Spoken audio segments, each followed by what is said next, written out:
యేసే పరిష్కారము అనుదిన Bible television కార్యక్రమం ప్రేక్షకులందరికీ యేసుక్రీస్తు వారి మహిమగల నామమున వందనాలు.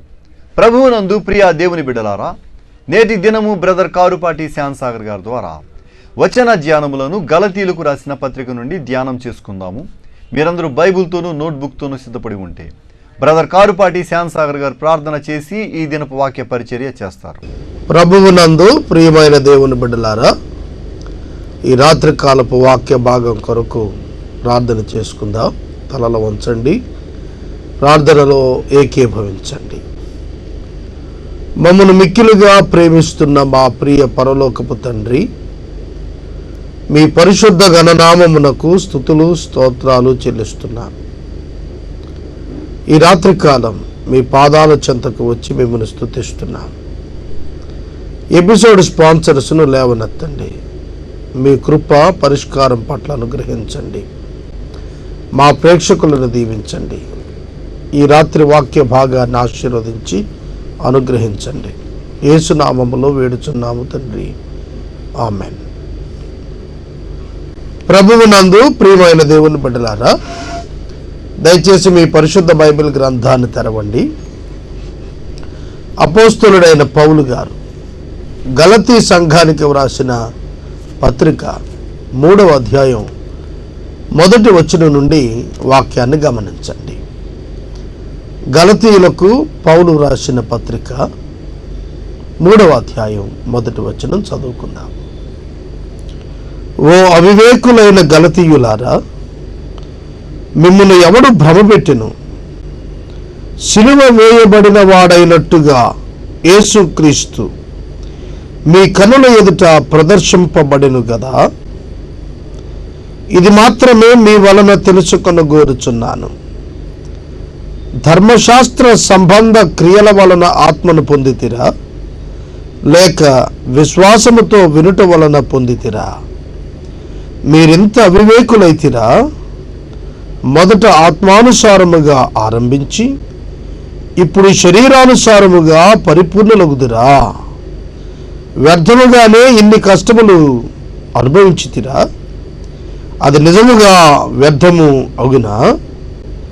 ఆత్మను మీకు అనుగ్రహించి మీలో అద్భుతములు చేయించువాడు ధర్మశాస్త్ర సంబంధ క్రియల వలననా, లేక విశ్వాసముతో వినుట వలననా చేయించుచు ఉన్నాడు? పౌలు భక్తుడు వరుసగా అనేక ప్రశ్నలు అడుగుతూ వచ్చాడు. గలతీయులు ప్రభువు యొక్క సువార్తను అంగీకరించి, యూదయ క్రైస్తవులు జూయిష్ క్రిస్టియన్స్ వారిని ధర్మశాస్త్రం వైపు మొగ్గు చూపాలని ఆదేశించటం వలన అపోస్తలులు సైతం అపోస్తల యొద్ద మేము ట్రైనింగ్ అయ్యామని చెప్పుకుంటున్న వారు సైతం వచ్చి మోసపుచ్చటం వలన అపోస్తలుల యొక్క బోధకు భిన్నంగా ఉన్నప్పటికీ కూడా వారు ధర్మశాస్త్రాన్ని ఆచరించడానికి మొగ్గు చూపుతూ వచ్చారు. అందువలన పౌలు అడుగుతున్నాడు, ఓ అవివేకులైన గలతీయులారా, మీ వలన దీన్ని తెలుసుకోవాలనుకుంటున్నాను. యేసుక్రీస్తు ప్రభువు మీ ఎదుట సిలువ వేయబడి ప్రదర్శించబడ్డాడు కదా. ఆయన మరణము వలన, దేవుని యొక్క కృప వలన మనము క్షమాపణ పొంది ఉన్నాము అని ఎరిగినటువంటి మనం పరిశుద్ధాత్మను అంతరంగంలో విశ్వసించిన వారికి అనుగ్రహించి ఆయన మీలో గొప్ప కార్యాలు చేస్తూ ఉంటే మీరు ధర్మశాస్త్ర సంబంధమైన క్రియల చేత ఆత్మను పొందుతీమి అనేటువంటి భావానికి ఎందుకు వెళ్ళారు? చూడండి, ఈనాటికి చాలామంది పరిశుద్ధాత్మను పొందటానికి కొన్ని ప్రయత్నాలు చేస్తున్నారు. పరిశుద్ధాత్ముడు ఉచితంగా అనుగ్రహించబడుతున్నాడు. విశ్వసించిన వారి యొక్క అంతరంగంలో నూతన స్వభావాన్ని దేవుడు ఏర్పరిచి ఆ నూతన స్వభావంలో శాశ్వతంగా జీవించటం కొరకు కృపావరంగా దేవుని యొక్క ఆత్మను విశ్వాసుల అంతరంగంలోనికి దేవుడే ప్రవేశపెడుతున్నాడు. విశ్వసించిన వెంటనే జరిగే కార్యం అదే. దానిని ధర్మశాస్త్ర సంబంధమైన క్రియల వల్ల పొందాలనేటువంటి ప్రయత్నం ఆత్మ సంబంధంగా ప్రారంభించి శరీర సంబంధంగా పరిపూర్ణులు కావాలని చూడటం వంటిది. చూడండి, క్రియల వలన పరలోక రాజ్యానికి వెళతాం అని అనుకోకండి. విశ్వాసం వలననే పరలోక రాజ్యానికి వారసత్వం. క్రియలు చేయటం వలన ఫలితము, క్రియలు చేయటం వలన జీతము విశ్వాసి పొందుకుంటాడు. దేవుని యొక్క సన్నిధిలో విశ్వాసులు సత్క్రియలు చేయుట కొరకు ఏర్పరచబడ్డారు. ప్రాణమున్నవాడు ఊపిరి తీసినట్టుగానే నిజంగా విశ్వాసం ఉన్నవాడు క్రియలు చేస్తాడు. క్రియలు చేస్తున్న వారందరూ విశ్వాసం గలవారని చెప్పలేదు బైబిల్. విశ్వాసం కలిగిన వారు తప్పకుండా క్రియలు చేస్తారనేది చెప్పింది. కనుక మోసపోవద్దు. భౌతిక క్రియలు చేసినంత మాత్రాన రక్షించబడకుండా పరలోకానికి వెళ్తామని అపోహకూడదు. క్రీస్తునందు విశ్వాసం ఉంచినటువంటి వారి క్రియల వలన వారికి కలిగేటువంటి జీతం తప్ప వారు పరలోకానికి వెళ్ళటానికి వారి క్రియలు సహాయం చెయ్యం. ఈ విషయాన్ని గుర్తుపెట్టుకోండి. బైబిల్ గ్రంథంలో అపోస్తలుడైన పౌలు గారు విశ్వాసము ద్వారా కలిగేటువంటి ఉచిత క్షమాపణ, రక్షణ గురించి మాట్లాడారు. కనుక ధర్మశాస్త్ర సంబంధమైన క్రియలు చేయటం వల్ల, నీతి క్రియలు చేయటం వలన మనం పరిపూర్ణతలోనికి వెళతామని భావించటానికి వీల్లేదు. విశ్వాసము ద్వారానే పరిపూర్ణతలోనికి వెళతాం. విశ్వాసతలో పరిపూర్ణతలోనికి వెళ్ళే కొలది పరిపూర్ణమైన క్రియలు చేయటం నేర్చుకుంటాం. కనుక పరిపూర్ణత క్రియలలో లేదు, పరిపూర్ణత అంతరంగంలో. పరిపూర్ణమైనటువంటి అంతరంగం కలిగిన వాడు పరిపూర్ణమైనటువంటి క్రియలు చేయటం సాధారణమే. కనుక పౌలు గారి యొక్క ప్రతి ప్రశ్నకు వారు జవాబు చెప్పాల్సినటువంటి అవసరము ఉన్నది. పౌలు భక్తుడు ఇక్కడ ఇంచుమించు 8 ప్రశ్నలు అడుగుతున్నాడు. వాటన్నింటికీ జవాబు చెప్పమంటున్నాడు. ఆత్మానుసారంగా ప్రారంభించి శరీరానుసారంగా పరిపూర్ణతలోనికి వెళ్ళాలని ప్రయత్నం చేసే వారికి ఇది హెచ్చరిక. మొదట విశ్వసించినప్పుడు బాగుంటారు, తర్వాత ప్రాక్టీస్లోనికి వచ్చేటప్పటికి క్రియల ద్వారా పరిపూర్ణలు అవుతాను భావించే వాళ్ళు అనేక మంది ఉన్నారు. వాక్యం చెబుతోంది, ధర్మశాస్త్ర సంబంధమైన క్రియల వలన కాదు పరిశుద్ధాత్మను అనుగ్రహించబడింది, ఆయన కృపచేతనే అనుగ్రహించబడ్డాడని నేర్చుకోండి. పరిశుద్ధాత్మను పొందటం కొరకు ఏ విధమైన ప్రయాస ఏ మానవుడు సక్సెస్ కాలేడు. నా మాట గ్రహించండి. ఈనాడు కూడా అనేక మంది పరిశుద్ధాత్మ కూడికను పెట్టి పరిశుద్ధాత్మ పొందండి పొందండి అని చెబుతున్నారు. అది వాక్యానుకూలం కాదు. పరిశుద్ధాత్ముని దేవుడు అనుగ్రహిస్తాడు. పరిశుద్ధాత్ముని దేవుడు విశ్వసించిన వెంటనే అనుగ్రహించాడు. కొత్తగా పొందేదేం లేదు. ఆయనకు లోబడినప్పుడు ఆయన చేసే కార్యాలు నీవు ఈ లోకంలో కనపరచగలుగుతావు. అందుకనే పౌలు గారు అంటున్నాడు, ఆత్మను మీకు అనుగ్రహించి మీలో అద్భుతాలు చేయించువాడు ధర్మశాస్త్ర సంబంధమైన క్రియల వలననా లేక విశ్వాసముతో వినుట వలననా చేయించుచున్నాడు. విశ్వాసముతో వినుట వలననా అనగా విధేయులు అగుట వలననా కాదా అని అర్థమిస్తుంది. విధేయత చూపించటం వలనని, విశ్వసించిన వెంటనే పరిశుద్ధాత్ముడు విశ్వాస అంతరంగంలో కృపచేత అనుగ్రహించబడ్డాడు. ఆ పరిశుద్ధాత్మ దేవునికి విశ్వాసి ఎంతగా లోబడుతుంటాడో అంతగా, ఎంతగా విధేయత చూపిస్తుంటాడో అంతగా క్రియలు విశ్వాసి చేయగలుగుతాడు. ఈ రాత్రికాలం ఈ క్లారిఫికేషన్ మీరు తెలుసుకోవాలని నేను మనవి చేస్తున్నాను. కాబట్టి విశ్వాస సంబంధులే అబ్రహాము కుమారులని మీరు తెలుసుకోండి. లూకాసు వార్త 19వ అధ్యాయంలో జక్కయ్య వృత్తాంతం మీ అందరికీ తెలుసు. జక్కయ్య యూదుడే. అయితే యేసు ప్రభు అతన్ని గురించి మాట్లాడుతున్నప్పుడు ఇతడు నిజముగా అబ్రహాము కుమారుడు అని చెప్పారు. ఏమిటి దాని అర్థం? యూదుడైనంత మాత్రాన అబ్రహాం కుమారుడు కాడు. కానీ విశ్వాస సంబంధుడైనందుననే యేసు ప్రకటిస్తున్నాడు, ఇతడు అబ్రహాము కుమారుడు అని. సోదరుడా, సోదరి, అన్యులు సైతం విశ్వసించిన వారు అబ్రహామునకు వారసులే. బైబిల్ గ్రంథం చెబుతోంది, అబ్రహాము విశ్వాస సంబంధమైన నీతిని కలుగున్నాడు కనుక విశ్వాస సంబంధులే అబ్రహాము సంతానం.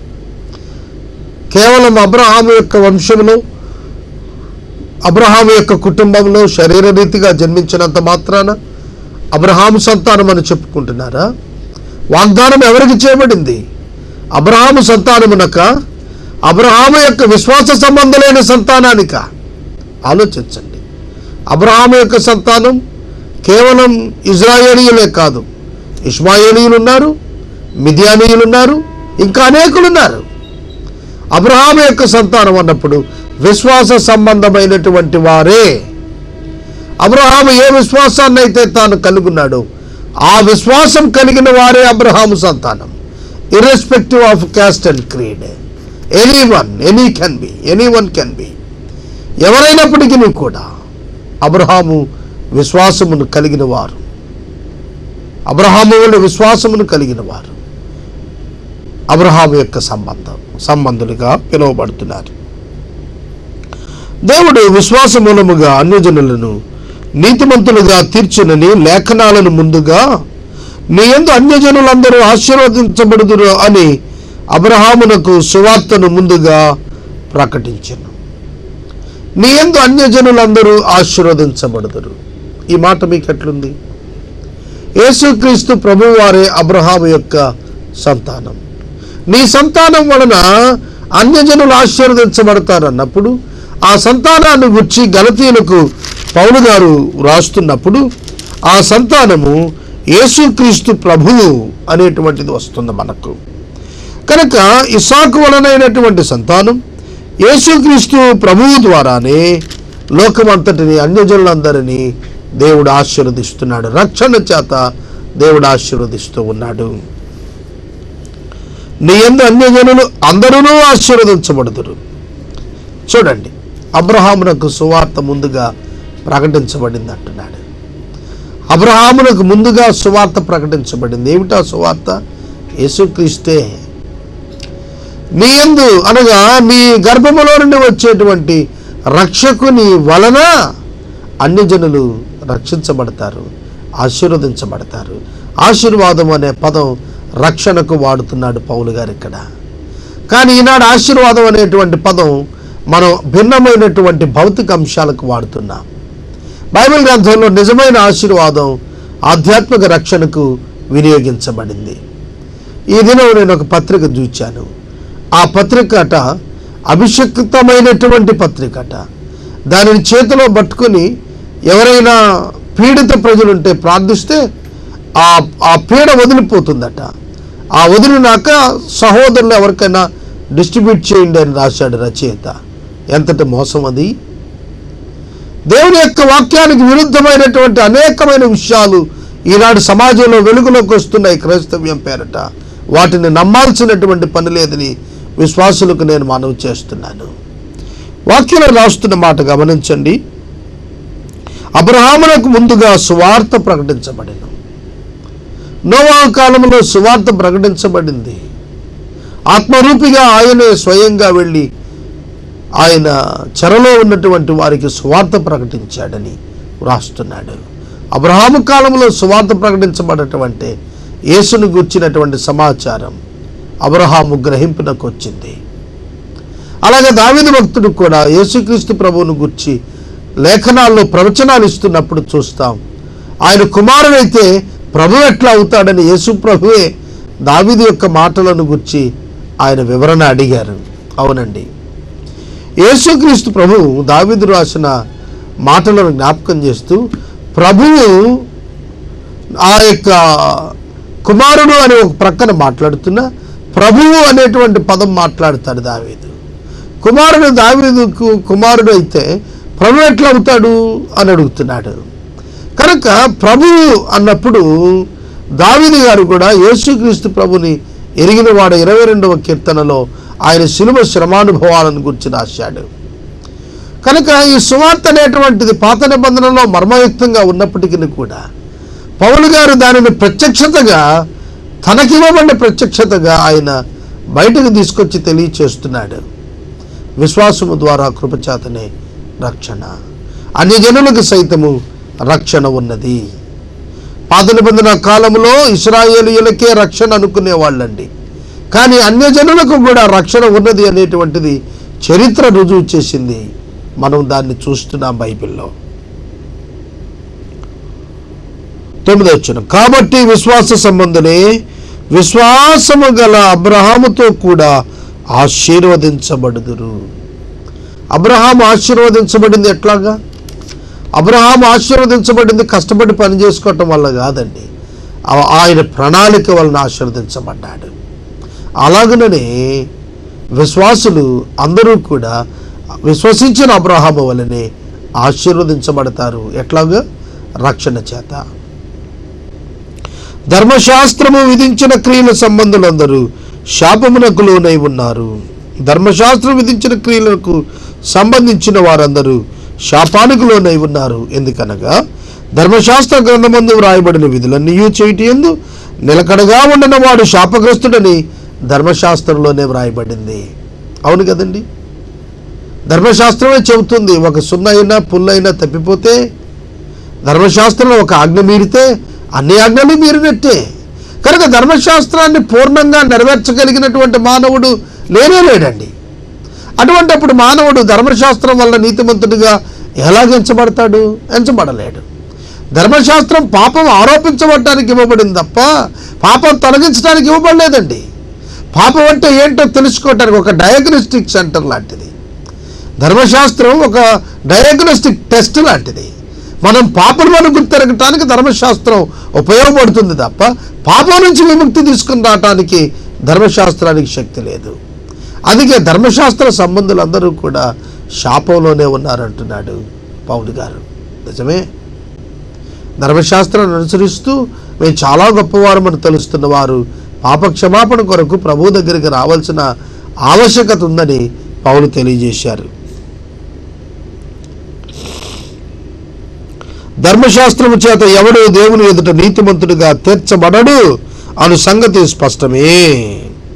మళ్ళా చెప్తాను చూడండి, ధర్మశాస్త్రము చేత ఎవడును దేవుని ఎదుట నీతిమంతుడు అని తీర్చబడడు అను సంగతి స్పష్టమే. గ్రహిస్తున్నారా? ఈ వచనం మీరు చదువుతున్నారా? కనుక ధర్మశాస్త్ర సంబంధమైన క్రియలు చేయటం వలన మేము రక్షించబడతాము, నీతిమంతులంగా మారతామని చెప్పుకోవటం తగదు. అది స్పష్టంగా చెప్పబడుతోంది. నీతిమంతుడు విశ్వాస మూలముగా జీవించును. ఇది ప్రాముఖ్యమైన మాట, అండర్లైన్ చేసుకోండి. క్రొత్త నిబంధన అంతటికి కూడా చాలా మూల వచ్చినవి ఇది. నీతిమంతుడు విశ్వాస మూలముగా జీవిస్తాడు. విశ్వాస మూలంగానే నీతిమంతుడయ్యాడు. అదే విశ్వాసాన్ని బట్టి అతను జీవిస్తాడు. ఆ విశ్వాసం ఏమిటి? ప్రభు అయిన యేసుక్రీస్తునందు ఉచిత పాప క్షమాపణ దేవుని కృప చేత విశ్వాసము ద్వారా అనుగ్రహించబడుతోంది. దీనిని తెలుసుకోవాలి మనం. ధర్మశాస్త్రము విశ్వాస సంబంధమైనది కాదు, కానీ దాని విధులను ఆచరించేవాడు వాటి వలననే జీవిస్తాడు.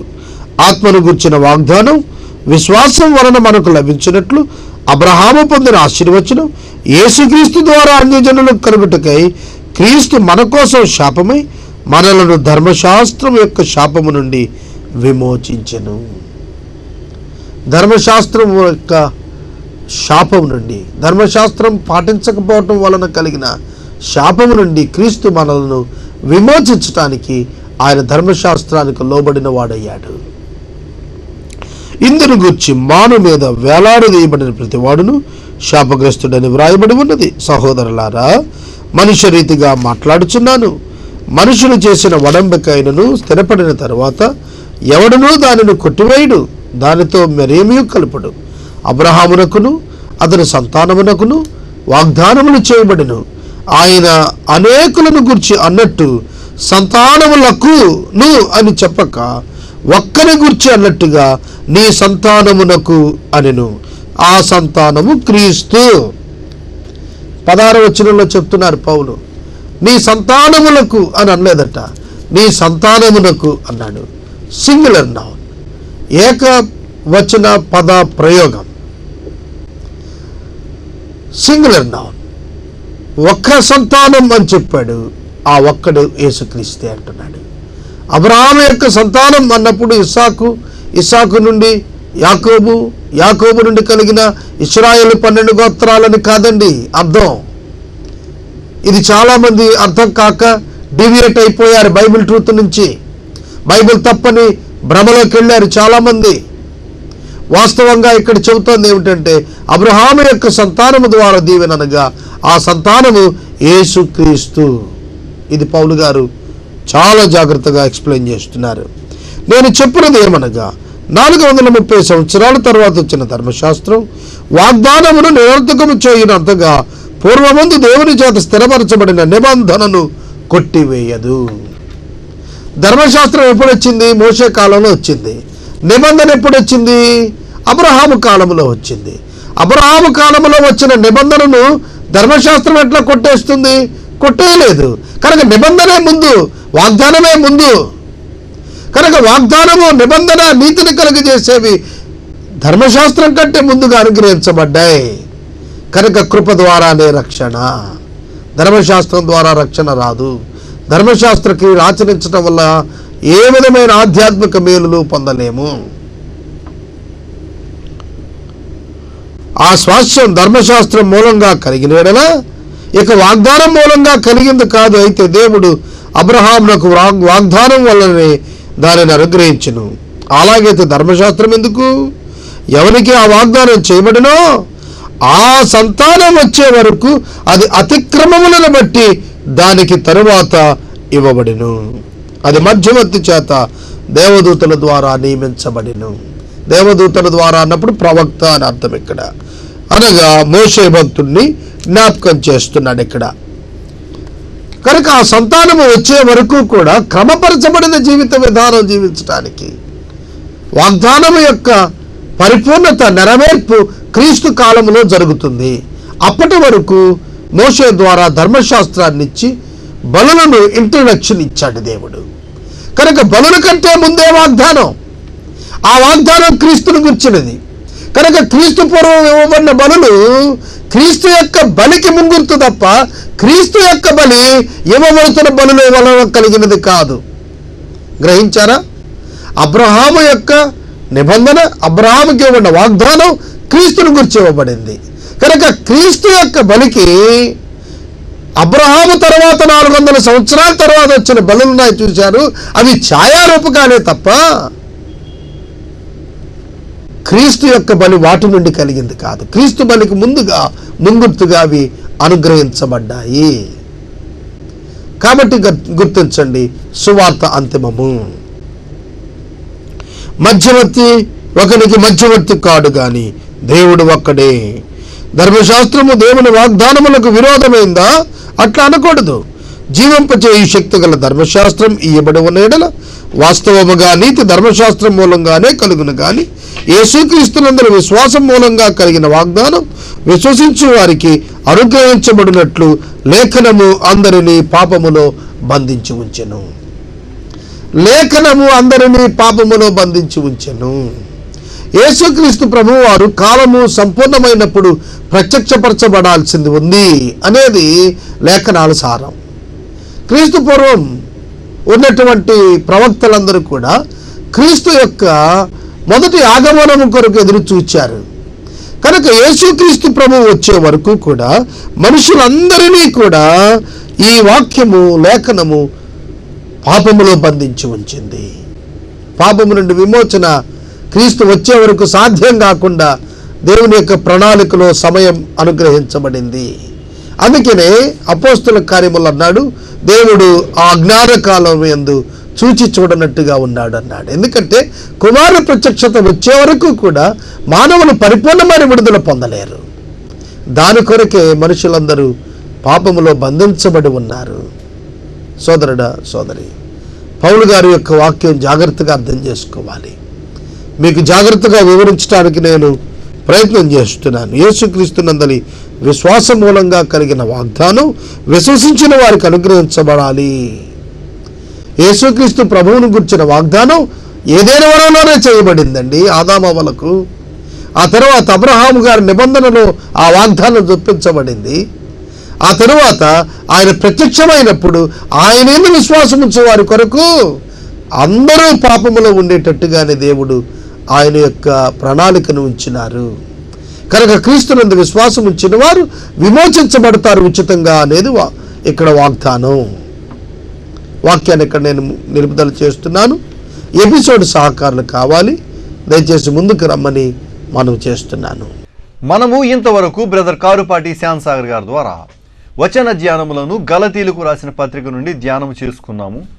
ఈ కార్యక్రమం ద్వారా మీరు పొందుకొనుచున్న ఆత్మీయ మేలులు ఒక ఉత్తరం ద్వారా మాకు తెలియజేయండి. మీ ప్రార్థనా మనవులు మాకు తెలియజేస్తే ఏసే పరిష్కారం కార్యాలయంలో ఏర్పాటు చేసిన ప్రత్యేక ప్రార్థనా శిబిరంలో మీ కొరకు ప్రార్థిస్తాం. మీ కుటుంబ పక్షముగా ఒక ఎపిసోడ్ ప్రసారం చేయాలనుకున్నారు మాకు తెలియజేస్తే మా సిబ్బంది మీ గృహాలను దర్శిస్తారు. ముగింపు ప్రార్థన ఆశీర్వాదాలతో ఈ కార్యక్రమాన్ని ముగించుకుందాం. ప్రార్థన చేసుకుందాం. దయచేసి తలలో వంచండి, ప్రార్థనలో ఏకీభవించండి. మమ్మల్ని మిక్కిలుగా ప్రేమిస్తున్న మా ప్రియ తండ్రి, మీకు వందనాలు. ఈ రాత్రికాలం మీ పాద సన్నిధికి వచ్చి ప్రార్థిస్తున్నాం. మా ప్రేక్షకులను ఆశీర్వదించండి. రక్షణ కృప ద్వారా ఉచితంగా దొరికేదే తప్ప ఏ విధమైన క్రియల వల్ల రక్షణ రాదనేది మనుషులందరూ గుర్తెరగటానికి సహాయం చేయండి. ఈ రాత్రికాలం రాబోతున్న తుఫాను గుర్చిన హెచ్చరికల కొరకు మీ సన్నిధిలో ప్రార్థిస్తున్నాం. ప్రభు, ఉధృతమైన తుఫాను మా కోస్తాంధ్రను చుట్టుముట్టబోతోందని టీవీల్లో చూస్తున్నాం. ప్రజలను కాపాడమని ప్రార్థిస్తున్నాం. ఎటువంటి ప్రమాదం జరగకుండా కృప చూపమని ప్రార్థిస్తున్నాం. ఈ రాత్రికాలం మమ్మల్ని మీకు అప్పగించుకుంటూ యేసు ప్రభు పేరిట ప్రార్థిస్తున్నాము తండ్రి, ఆమేన్. తండ్రి అయిన దేవుని ప్రేమ, కుమారుడైన యేసయ్య కృప, పరిశుద్ధాత్మ దేవుని యొక్క అన్యోన్య సహవాసం సదాకాలం మనందరికీ తోడై ఉండును గాక. ఆమేన్.